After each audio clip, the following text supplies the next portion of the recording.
our objective for today, I'm sorry, my bad. Home plate for today is pages 243 and 244 only. Only.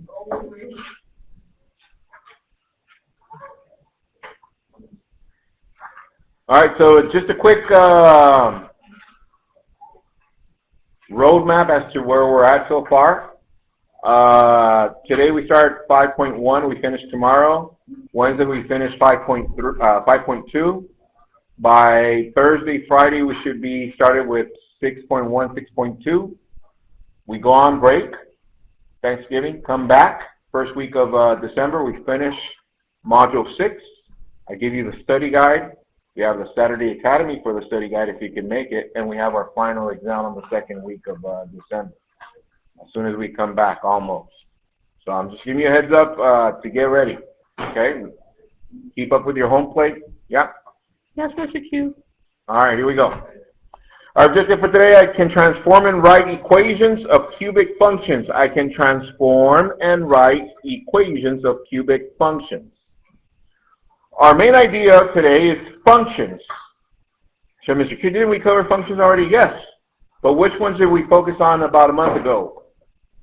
Quadratics, right? The parabola. And what else? Absolute value. But now we're revisiting cubic functions. We did do some of them, but today we're going to get a little bit more into those. Okay? All right. So, functions. What are functions? Let's see. Function. Now, we looked at functions almost 2-3 weeks in a row. So without looking at your notes, think about it. What is the definition of a function? Think about it. All right, talk it over to your neighbor. What is the definition of a function? All right, let's see. How about Carlos? What'd you get? Definition for a function. All right, here goes the definition because it seems like our noodle's kind of like on pause right now. Here goes. Functions are a relation that has exactly one output for every input. Write that down, please, for some of us that forgot. Is it coming back? Yes? And remember when we covered this, I gave you guys here a set with 5 different coordinates. You guys remember that? Yeah? And then from there I gave you guys equations as to how it looked like. It looks like this. So copy this relation, the different coordinates, and only copy one of the samples of the equation so you can have it as reference. Copy that. All right, look at this relation that I gave you here. And I'm going to ask, why specifically is this one not, why is this one a function? Now, don't say, oh, because it has exactly one input for every output. No. We understand that's true. But why specifically? Why can you tell that that is a function? What makes you be for sure? Talk it over to your neighbor. What makes you be for sure that that's a function?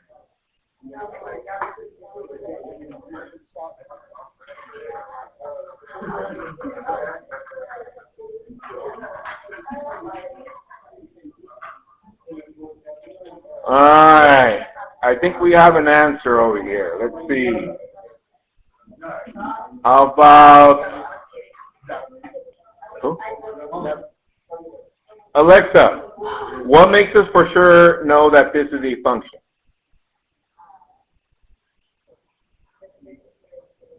There's a pair of 2's, yes. -2 repeats over here, yes, that is true. This one and this one, okay, they repeat. But what about they repeat? What do we need to have if they repeat? Man, Alexa, your voice changed, yes. Yes, the output value should be the same. That is correct, yes. If it starts off -2, 3, well, guess what? If it repeats, we should have the same output value. That's how we know for sure that that's a function. Yes? Yes, Mr. Q. All right, so look at this. Look at this relation here. Tell your neighbor why this one is not a function. Tell your neighbor why that one's not a function.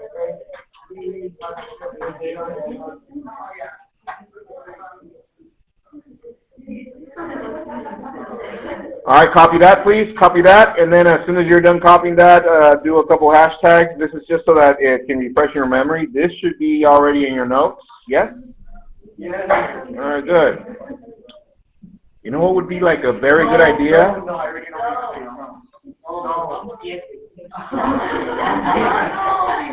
Wow.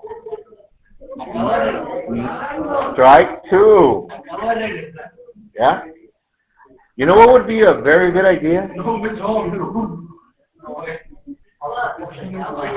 No, if I was to check binders before the semester. Your notebook or binder for points.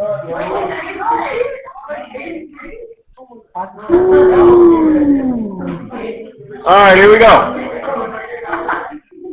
Let me see. Look at Zob. Look at that. Damn. Alright.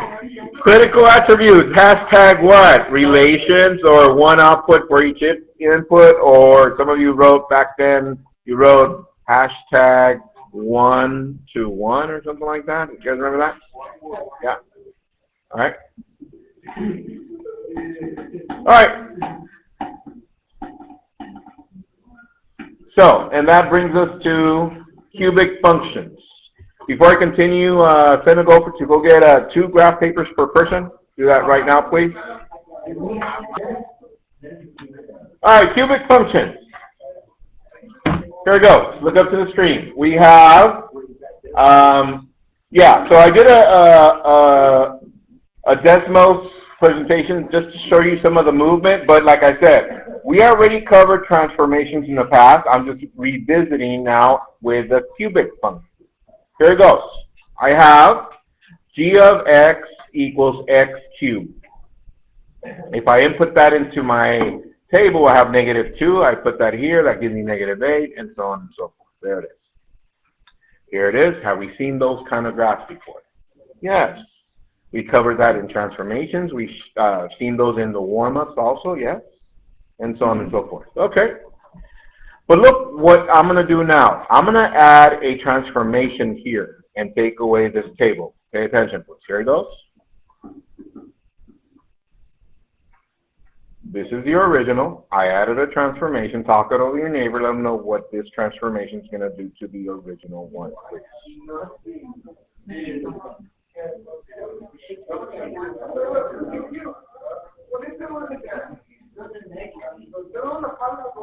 Okay, so I hear like this, nothing, but if it's a positive, it goes up, and if it's a negative, it goes, let's see if it's true. Positives? Negatives. That is correct. Positives up, negatives down. Okay. So that was if I added k. Let me show you the next transformation. Once again, at that point, it's not going to do anything because it's 0. But if we add values, talk it over your neighbor, let them know what it does.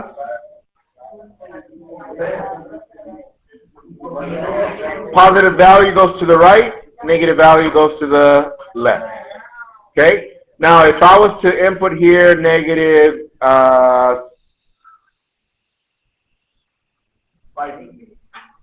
oh my goodness, -7. There it is. And I input that right here. This becomes what? X plus 7, right? Because negative times a negative becomes a positive. All right. Let me show you both of them together.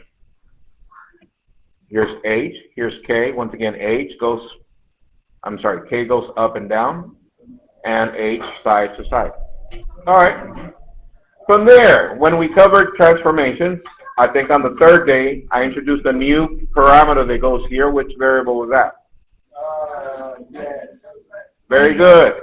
A. So look what it does right now. It's 1. 1 times all that is all that, so it does nothing. I'm sure what it does if I give you a positive number. It stretches vertically. There is correct. How about if it's between 0 and 1, let's see, a fraction? Yes, it shrinks or it compresses vertically. All right. But what if I add a negative value here, a negative value?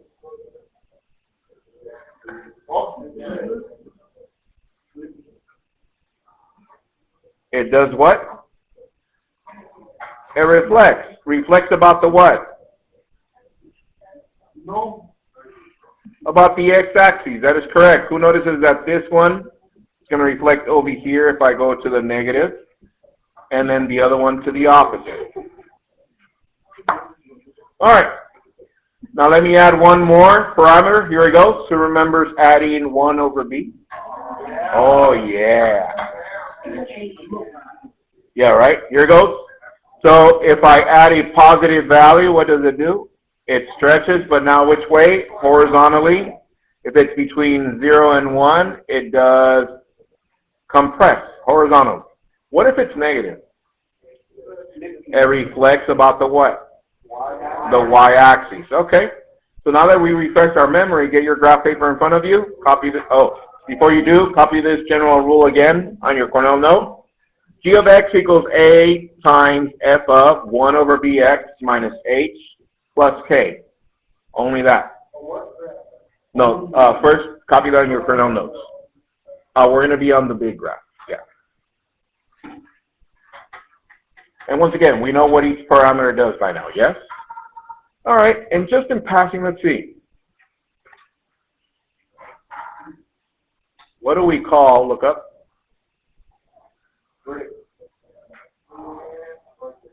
That is correct. Vertex, H, K. All right, top left of your big graph, it says graph f of x equals x cubed. You're like, Mr. Q, this is a piece of cake. I know. Leave an empty space here for your input-output table and copy this other table, your favorite. Ready?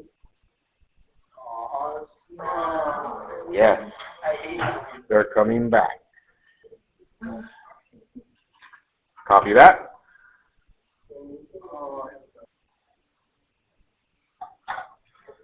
All right, here we go. So it says graph f of x equals x cubed. So I'm going to do this one time.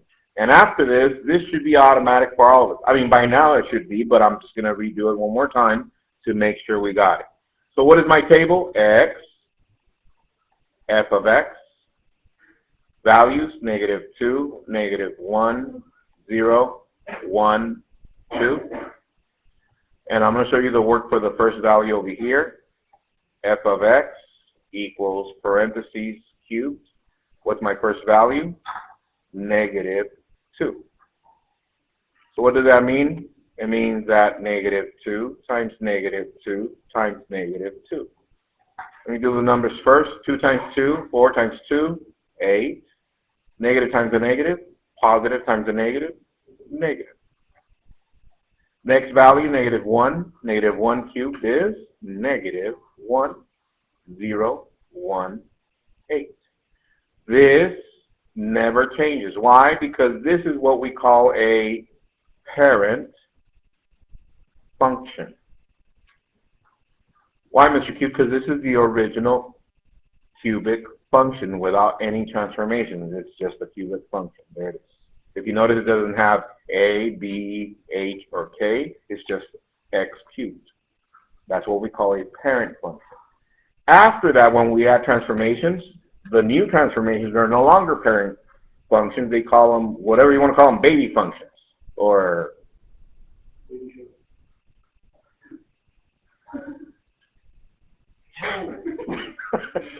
did you just say baby shark? Baby shark. Oh, no. All right, let's plot this. Here we go. Negative 2, negative 8. What's that?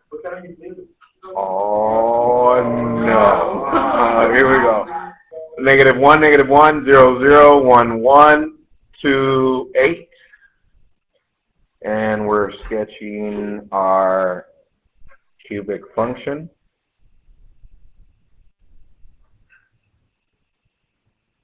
There it is. All right. Let's talk about the domain. Let's see if we remember. Remember when we got to domain and range, I asked you guys to use your highlighters, right? Today we're not. By now you should be able to identify that domain without highlighters.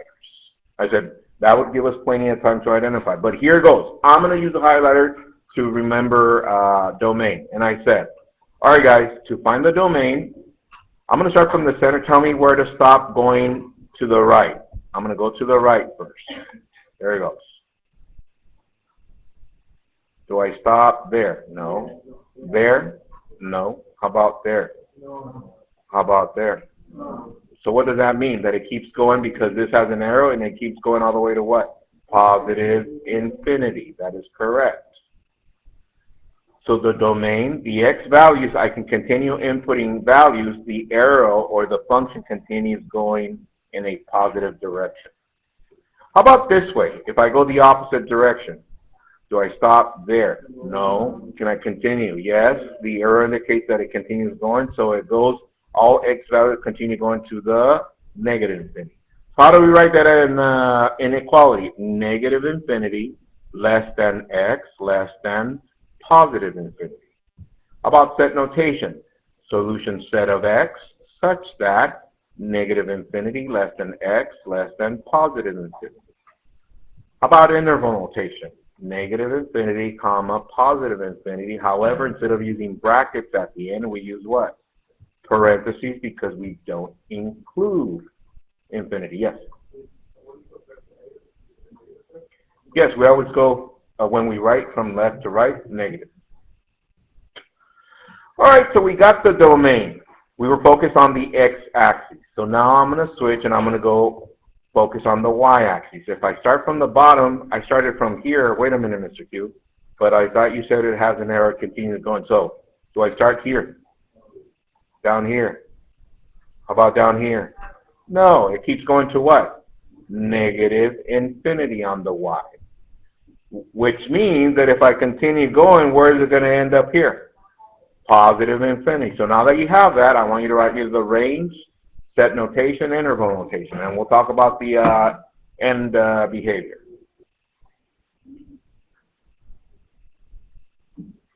The same meaning that this way it's negative, that way is positive. Oh, that to write it in the same manner. Inequality form.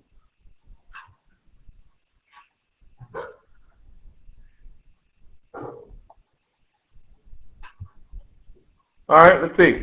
Who wrote negative infinity less than f of x less than positive infinity?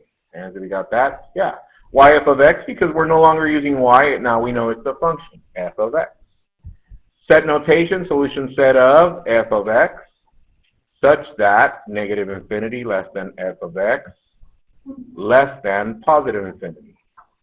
And just FYI, this is one of the ones that most of you, I want to say about 40% of you, made little mistakes here and there because of the arrows pointing in one direction or another. So just be careful with this, okay? Interval notation again, negative infinity to positive infinity, and we don't include them. That's why we just put parentheses. All right, end behavior. Now, the end behavior, some of you were confused and you were thinking end behavior for the domain and you wrote a bunch of stuff here and end behavior for the range. No, end behavior is the end behavior for the entire graph. How many different ends do we have on the graph? 2. This end and this end. There's only 2 ends. Right now, I'm going to focus on this one over here. Here you go. This is how you look at it. You start from the center and say to yourself, myself, if I use 1 of x, let's see, is there a point on the function? Yes. And what is the y value? 1. Okay. If I use 2 of x, is there a point at that point? Yes. What is the y value? 8. If I use 3, there is no point because it keeps going, but what would be 3 cubed? 27, way up there. So what are we noticing as we include all the x values? It keeps going and getting closer to what? Positive infinity. And what's happening to the y values? It's getting closer to what?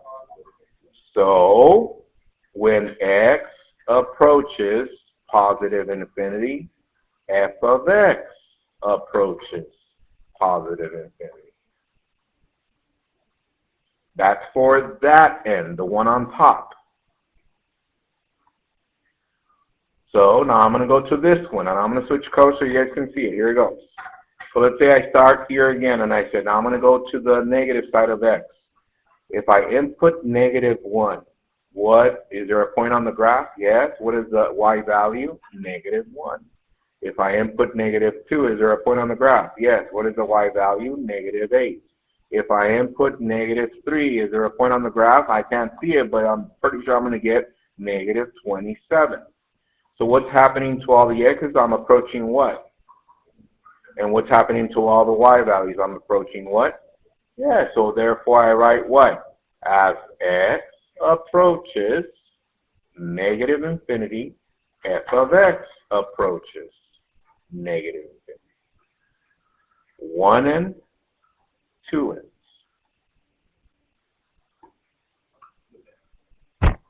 Some of the things how comfortable you are with this? Yeah, this is the basic. This should be solid by now, yes? All right, let's crank it up a notch. Oh, yes. Here we go. Turn your paper over, your graph paper in the back. Go to the top left. Copy this one. It says, graph f of x equals x cubed. Then graph g of x equals x minus 3 cubed plus 2. Now, once again, notice that this is the parent graph, and this is no longer a parent graph because it has transformation. So this is the baby shark graph. All right. Do you know how to make a table for the parent graph? Yes. I want you to get used to doing the table and graphing that first. So graph this, and then I'll walk you through this one. Copy that and go. So automatically you should have done x, f of x, and we're going to make a table for the original one. -2, -8, -1, -1, 0, 0, 1, 1, 2, 8. So let me plot that. -2, -8, -1, -1, 0, 0, 1, 1, and 2, 8. All right.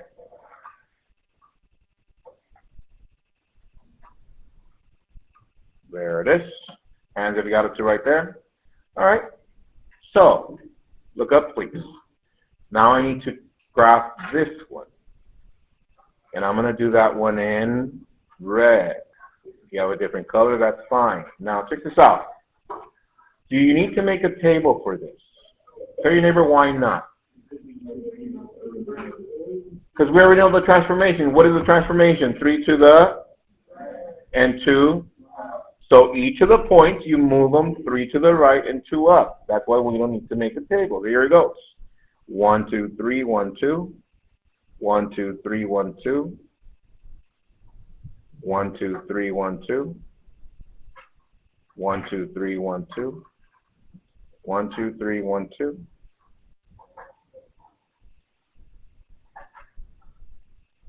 And there it is. Any questions? Piece of cake, yes? All right. So let's do one more just to make sure we got it. Go to the next coordinate plane. Copy this one, example 1 supercube. Oh, and by the way, look up really quick. Look up. Tell your neighbor the vertex of this transformation. 3, 2. Let's see if it's true. 3, 2. Is that the vertex of this one also? Yeah, it's right there. Yep. It does work. Let's go. All right, here we go. You do this one completely by yourself. Graph me the parent function, and then from there, graph the transformation in a different color. Ready? Copy that and go. All right, here it goes. Hands if you got that. Yeah, that is correct. Give me a second. Once again, hands if you got this. Yeah, and let's see why. It says 4 steps which way? To the left, and 3 steps up. And once again, tell your neighbor the vertex for this one. -4, 3. Let's see. -4, 3. Is our vertex there? Yes. And it was here? Yes. There it is. Okay? All right. Look at this one. Example, let's go to the next coordinate plane. Example 1 mega cube. Once again, graph the parent function, and I'll help you with this one. Joshua? Okay. graph the parent function, and then I'll help you with this one, okay? Copy that and go. I'll give you a little bit of time.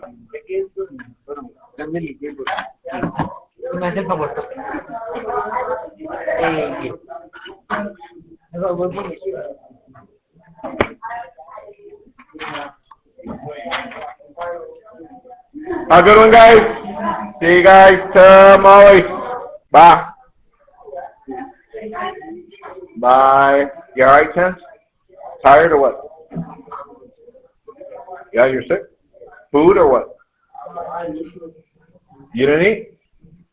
What? Here, have a buck. You good? Alright.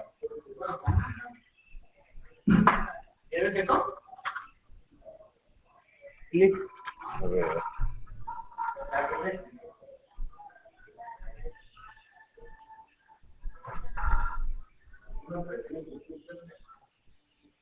Ya sé.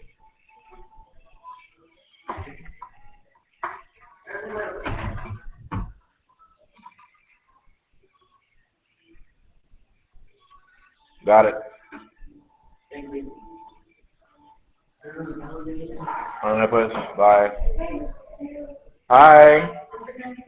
Yes. Well, I won't be able to see, but when you print the piece, What? you want some Cheetos? No, I'm good, thank you. All right.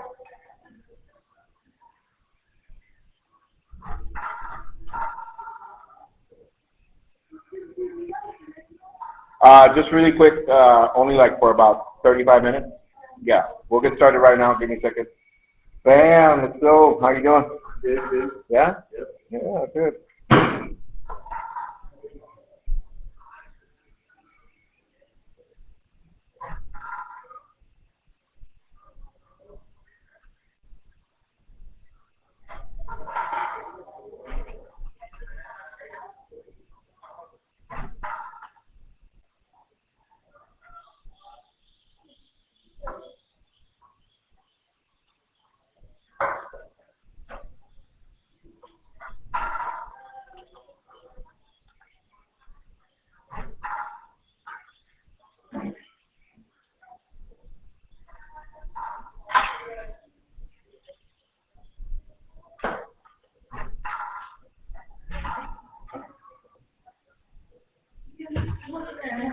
Yeah. 35 minutes. 35 minutes? Yeah. Okay.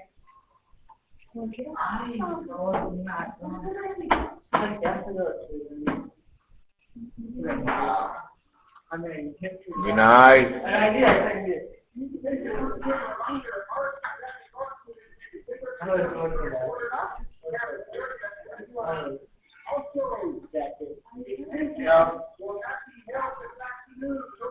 What? No detention?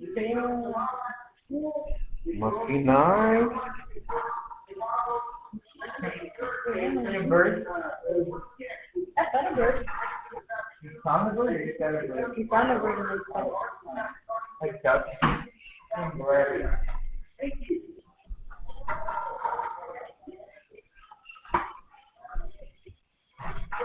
He's very